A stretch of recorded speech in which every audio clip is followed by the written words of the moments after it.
नमस्कार मित्रांनो, करिअर कट्टा या चॅनलमध्ये आपल्या सर्वांचं स्वागत आहे. आता आपण घेणार आहोत जे जिल्हे आहेत, जिल्हेवाईज आपण कॅटेगरीनुसार सांगत आहोत आणि दुसऱ्या जिल्ह्यांचाही आपल्या चॅनलवरती व्हिडिओ मिळेल तुम्हाला. तर तुम्हाला ज्या कोणत्या जिल्ह्यातला व्हिडिओ पाहिजे ते व्हिडिओवरती थंबनेलवरती सगळ्या जिल्ह्यांची नावं लागली आहे, त्यानुसार तुम्ही तो व्हिडिओ बघू शकता. आपण व्हिडिओ एकाच व्हिडिओमध्ये सगळे मोठा व्हिडिओ होईल म्हणून आपण हे कॅटेगरी वाईज डिवाइड केलेलं आहे. तर बघूया आपण आता या 3 जिल्ह्याचं बघणार आहोत. आपण या 3 जिल्ह्यांमध्ये कोणत्या जातीला कोणत्या कास्टसाठी किती जागा आहेत आणि जास्त कुठे किती आहेत, कमी किती आहेत आणि किती त्याचं महिलांसाठी जागा किती आहेत आणि पुरुषांसाठी जागा किती आहेत हे आपण सविस्तर बघणार आहोत. तर व्हिडिओला चॅनलला सबस्क्राईब करून नक्की ठेवा, म्हणजे तुम्हाला अशाच नवीन नवीन माहिती जॉब संदर्भात तुम्हाला मिळत जातील. तर आपण बघूया आता सिंधुदुर्ग जिल्ह्याबद्दल. सिंधुदुर्ग जिल्ह्यातल्या पोलीस शिपाई पदासाठी टोटल 118 जागा आहेत. त्यातल्या 20 जागा या आहेत एससी कास्टसाठी 20 जागा आहेत आणि त्या 20 जागेतल्या सर्वसाधारणसाठी 6 जागा, महिलांसाठी 6 जागा आणि माजी सैनिकांसाठी 3 जागा अशा आहेत. आपण फक्त या 3च कॅटेगरी घेतो, सर्वसाधारण, महिला आणि माजी सैनिक. कारण उरलेल्या तुम्ही याचा स्क्रीनशॉट काढून तुम्ही बघू शकता खेळाडूंसाठी प्रकल्पग्रस्तांसाठी किती आहेत जागा. कारण व्हिडिओ मोठा होईल म्हणून मी फक्त या 3 तेवढं सांगतोय. तर त्यानुसार तुम्ही वर्गीकरण करू शकता. आपण एससी कास्टचं बघा. आता एसटी कास्टला टोटल 11 जागा आहेत. सिंधुदुर्ग पोलीस शिपाईसाठी आपण बघतोय 11 जागा आहेत. त्यातले सर्वसाधारण 2, महिलांसाठी 3, माजी सैनिकांसाठी 2 जागा आहेत. त्यानंतर कॅटेगरी येते व्हीजे साठी 7 जागा आहेत. त्यातल्या सर्वसाधारणसाठी 4, महिलांसाठी 2 आणि माजी सैनिकांसाठी 1 जागा आहे. NTB साठी जर बघायला गेलं तर NTB साठी टोटल 1 जागा आहे, ती सर्वसाधारणसाठी आहे. NTC ला बघायला गेलं तर 8 जागा आहेत. 8 जागेपैकी सर्वसाधारण 5, महिलांसाठी 2 आणि माजी सैनिकांसाठी 1 जागा आहे. NTD साठी टोटल 9 जागा आहेत. त्यात सर्वसाधारण 5, महिलांसाठी 3 आणि माजी सैनिकांसाठी 1 जागा इथं आहे. SBC बद्दल जर बोलायचं म्हणलं तर टोटल 1 जागा आहे, ती सर्वसाधारणसाठी आहे, म्हणजे पुरुषांसाठी आहे. आणि ओबीसी साठी जर बघायला गेलं तर 32 जागा येत आहेत. 32 टोटल जागा आहेत. त्यातल्या सर्वसाधारण 7 जागा आहेत, महिलांसाठी 10 जागा आणि माजी सैनिकांसाठी टोटल 5 जागा आहेत. SEBC बद्दल जर बोलायचं म्हणलं तर टोटल 12 जागा इथं आहेत. 12 जागेपैकी सर्वसाधारण 2 आणि महिला 4 आणि माजी सैनिक 2 असे आहेत. EWS बद्दल जर बोलायचं म्हणलं तर इथं टोटल 12 जागा आहेत. 12 जागेपैकी 2 सर्वसाधारण, 4 महिला आणि माजी सैनिकांसाठी 2 जागा इथं आहेत. ओपन बद्दल जर बोलायचं म्हणलं तर टोटल 5 जागा येत आहेत. 5 जागेपैकी सर्वसाधारण 2, महिलांसाठी 2 आणि माजी सैनिक 1 असे टोटल 118 जागा सिंधुदुर्ग जिल्ह्यात पोलीस शिपाई या पदाच्या आपण बघितलेल्या आहेत. पोलीस शिपाई या पदाबद्दल झाला. आता पोलीस शिपाई नंतर आपण बघूया रत्नागिरी जिल्ह्यात किती जागा आहेत. रत्नागिरी जिल्ह्याचा आपण टोटल सांगूया. 149 जागा रत्नागिरी जिल्ह्यात आहेत. रत्नागिरी जिल्ह्यातल्या त्यातल्या एससी कास्टसाठी आपण किती आहेत ते बघूया. एससी कास्टसाठी टोटल 21 जागा आहेत. त्यातल्या सर्वसाधारण 7, महिलांसाठी 6 आणि माजी सैनिकांसाठी 3 जागा आहेत. त्यानंतर एसटी कास्टसाठी ह्या 10 जागा आहेत. त्यातल्या सर्वसाधारण 1, महिलांसाठी 3 आणि माजी सैनिकांसाठी 2 जागा आहेत. त्यानंतर व्हीजे साठी जर बघायला गेलं तर टोटल 12 जागा आहेत. 12 जागेतल्या सर्वसाधारण 2, महिलांसाठी 4 आणि माजी सैनिकांसाठी 2 जागा आहेत. NTB साठी जर बघायला गेलं तर टोटल 4 जागा आहेत. 4 जागेपैकी 2 जागा आहेत सर्वसाधारण आणि 1 महिला आणि 1 माजी सैनिकांसाठी जागा आहे. NTD बद्दल जर बोलायचं म्हटलं,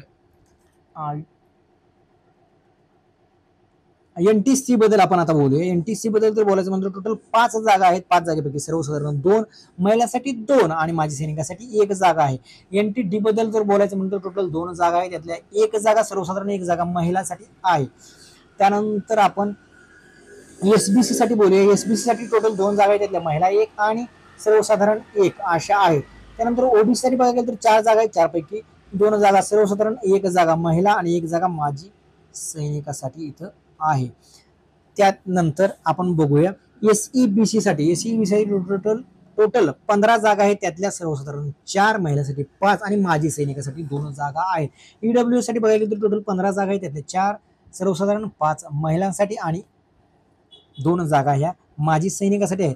ओपन साठी जर बघायला गेलं तर इथे 59 जागा आहेत. रत्नागिरीबद्दल आपण बोलतो पोलीस शिपाई या पदासाठी 59 जागा ह्या आहेत ओपन साठी. त्यातल्या 17 जागा सर्वसाधारण, 18 जागा महिलांसाठी आणि माजी सैनिकासाठी जर बघायला गेलं तर टोटल 9 जागा आहेत. अशा 149 जागा रत्नागिरीमध्ये टोटल आहेत. रत्नागिरीचं झालं. आता आपण बघूया अलिबाग रायगड बद्दल जर बोलायचं म्हटलं तर अलिबाग रायगडमध्ये टोटल जागा 391 जागा आहेत.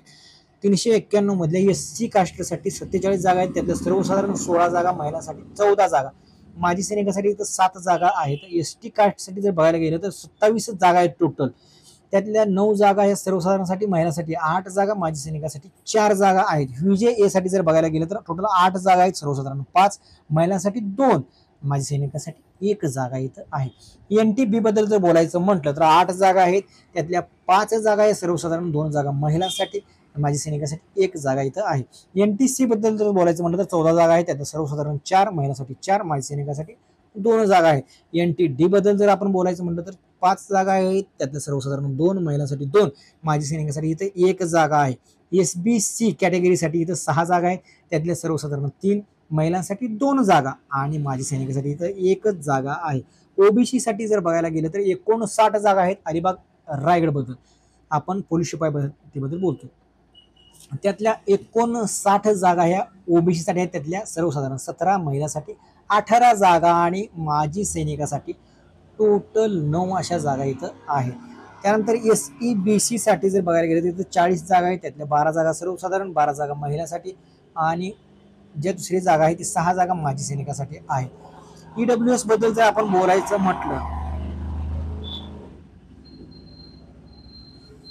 EWS बद्दल जर आपण बोलायचं म्हटलं तर EWS ला 49 जागा आहेत, त्यातल्या 17 जागा सर्वसाधारण, 15 जागा महिलांसाठी आणि माजी सैनिकासाठी इथं 7 जागा आहेत. आता ओपन साठी बघूया. ओपन साठी अलिबाग रायगडला 128 जागा आहेत, त्यातल्या 40 जागा सर्वसाधारण, 38 जागा ह्या महिलांसाठी आहेत आणि 19 जागा ह्या माजी सैनिकांसाठी आहेत.